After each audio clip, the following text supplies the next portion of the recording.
नमस्कार दोस्तों, स्वागत है आपका आपके अपने YouTube चैनल मिशन अम्बेडकरवाद में।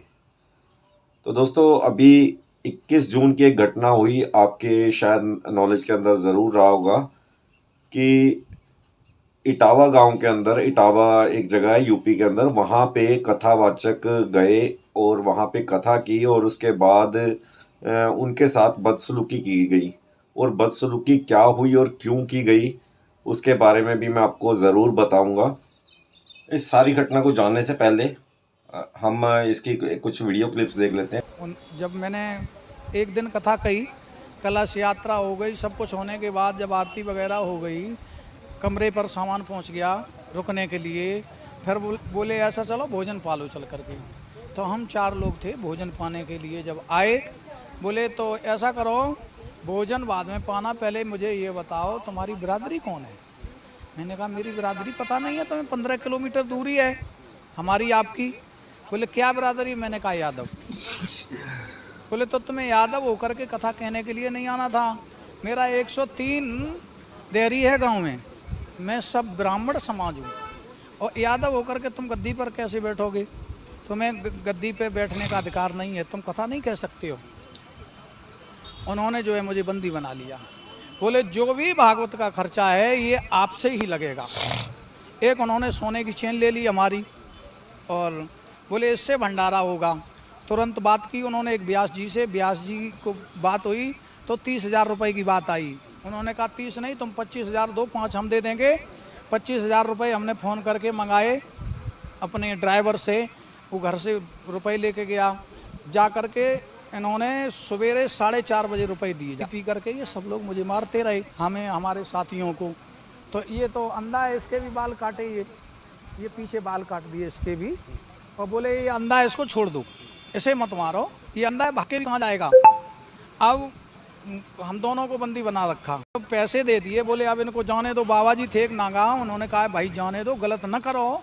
ब्यास जी के साथ मारपीट भी कर ली आपने, पैसे भी ले लिए, चैन भी ले ली, अब जाने। बोले ऐसे निकल जाएंगे। गाली भी दी, गाली हम नहीं दे सकते हैं माइक पर। उन्होंने जो भी गाली दी है, ऐसी ऐसी गाली दी, नहीं बोल सकते हम। फिर उन्होंने कहा ऐसे ही निकले जा रहे, सालों की चोटी तो काट लो। एक लड़का गया, छुरा लेके आया मोटरसाइकिल से, उसने जो है चोटी काटी हमारी। ये चोटी काटी, पहले हमारे व्यास जी की काटी, फिर हमारी काटी। फिर उसने कहा कि ऐसा करो, हवा भरो इस गाड़ी में। गाली दी उन्होंने बहुत, लेकिन हम वो नहीं कह सकते इतनी, जो उनके मन में आया वो गाली दी। बोले ऐसे नहीं जाओगे, अभी पवित्र करेंगे।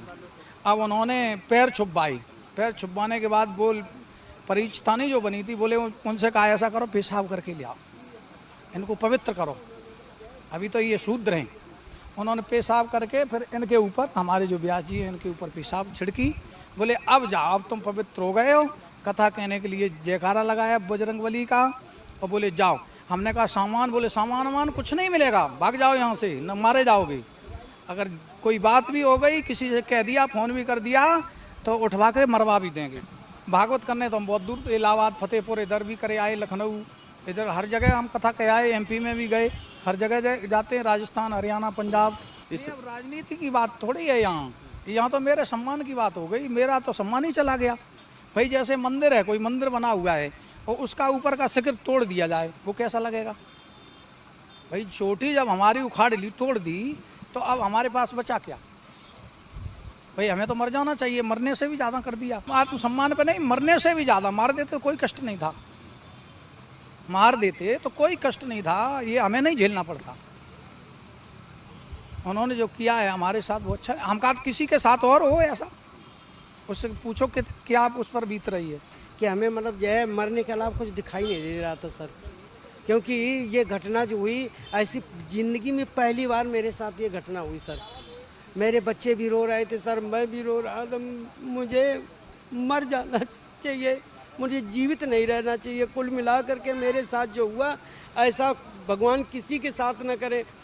और एक जात के नाम पर उन्होंने मतलब जो हम लोगों को टॉर्चर किया, बहुत मारा सर, बहुत मारा हम लोगों को। यहाँ तक देखो, ये हमारी अंगूठी ये भी ले ली, हमारी मड़ियों की माला थी वो भी ले ली। इसके बाद जनेऊ, मतलब जो है वो जो क्या नाम जो है कंठी, जो गुरुमुख होते हैं, वो कंठी होती है, वो भी तोड़ के फेंक दी। और इस तरह से उन्होंने हमें बहुत ज़्यादा मतलब जो है परेशान किया।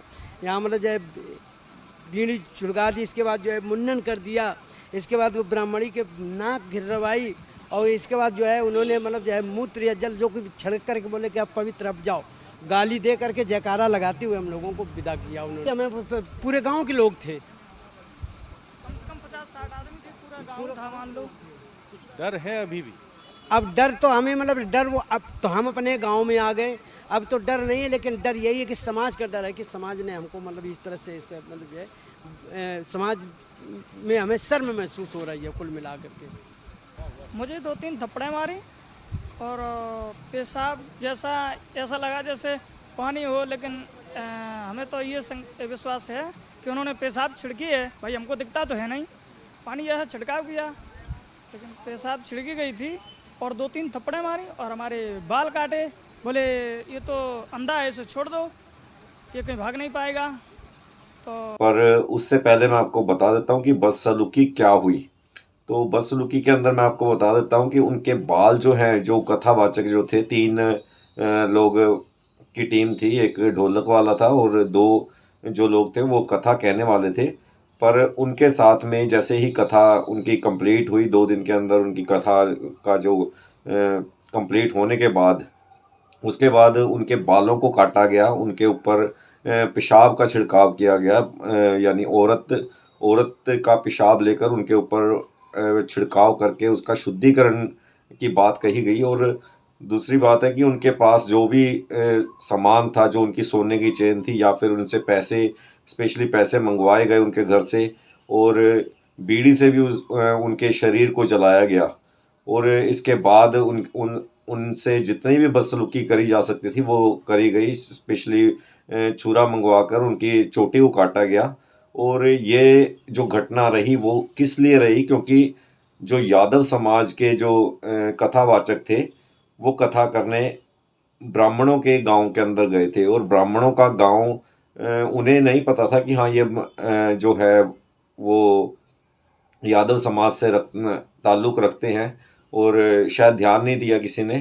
पर जैसे ही कथा कंप्लीट हुई और उसके बाद उन्हें खाने के लिए आमंत्रित किया गया उनके घर पे, किसी एक ब्राह्मण ने अपने घर पे जब कथा के बाद उन्हें आमंत्रित किया तो उनसे उनकी जात पूछी गई, और जब उन्होंने अपनी जात बताई कि यादव समाज से हम बिलोंग करते हैं, तो उसके बाद वो सारे जितने ब्राह्मण थे वो सारे उग्र हो गए, और सबने एक एक करके उनके साथ में बदसलूकी की गई। और तकरीबन 50 के आसपास वो लोग रहे होंगे जिन्होंने उनके साथ में बदसलूकी करी, और जिसके बाद इनकी एफआईआर दर्ज करवाई गई, और सिर्फ 4 लोगों को वहाँ पे अरेस्ट किया गया। अभी तक ब्राह्मण जो हैं वो 4 लोगों को अरेस्ट किया गया है यूपी के अंदर। तो मेरा जो सवाल है कि यादव समाज अगर कथा नहीं कह सकता तो कौन कह सकता है? तो उसका जवाब भी मैं आपको बता देता हूँ कि जो ब्राह्मणों ने अपना हक, अपना जो आरक्षण स्थापित किया हुआ है कि धर्म के जो भी काम होंगे वो सारे धर्म के काम हमारे ही द्वारा किए जाएंगे, और किसी और जाति का जाति के जो लोग हैं वो इस कथा को या फिर कोई भी धार्मिक कार्य वो नहीं कर सकते हैं। आपने देखा होगा कि कथावाचक आजकल काफ़ी नोट छाप रहे हैं। जितने भी कथावाचक देख लो, कि कोई भी ब्राह्मण है, कोई भी छोटे मोटे जो गरीब ब्राह्मण थे जिनका काम धंधे आज तक नहीं चल रहे थे, तो वो सभी कथा प्रवचन करने में लग गए हैं, कथा करने में लग गए हैं। और इसके लिए प्रॉपर ट्रेनिंग दी जाती है। उनके जो कथा कहने का जो एक ट्रिक होता है, जो एक तरीका होता है, तो उसको बड़े प्यार से, बड़े तरीके से उसे बोला जाता है। तो उस चीज़ के लिए स्पेशली ट्रेनिंग दी जाती है उन्हें, और उसके बाद वो कथा करने लगते हैं। और दूसरी बात है कि पाखंड के नाम पर, यानी धर्म के नाम पर पाखंड किए जा रहे हैं। कहीं पे किसी के अंदर काली आ रही है, किसी के अंदर भोलेनाथ आ रहे हैं, किसी के अंदर जो है प्रॉपर जो है बालाजी आ रहे हैं, हनुमान जी आ रहे हैं, वटेवर जो भी जितने भी भगवान हैं, सब ने अपने अपने भगवान पकड़ रखे हैं। पर कोई भी धर्म के जो है ठेकेदार वो आपस में एक दूसरे को दोष नहीं देते हैं, क्योंकि सबकी दुकानें चल रही हैं और वो अपने दुकान को चलाने के लिए अपने धर्म को, ताकि उनका जो धर्म है उसके अंदर ज़्यादा से ज़्यादा लोग जो शामिल हो सकें और मुस्लिम धर्म या फिर किसी और धर्म से क्रिश्चियन धर्म से कट सकें, तो उस चीज़ के लिए उनको बढ़ोतरी ज़रूर दी जाती है, पर किसी भी धर्म गुरु के द्वारा उनको रोकने के लिए कोई भी प्रक्रिया नहीं की जाती है। तो इस चीज़ को हमें समझना होगा कि सारे धर्म की जो बातें हैं वो सारी समझनी होगी कि हाँ ठीक है, किस हिसाब से हमारा धर्म के नाम पर शोषण किया जा रहा है और किसके द्वारा किया जा रहा है।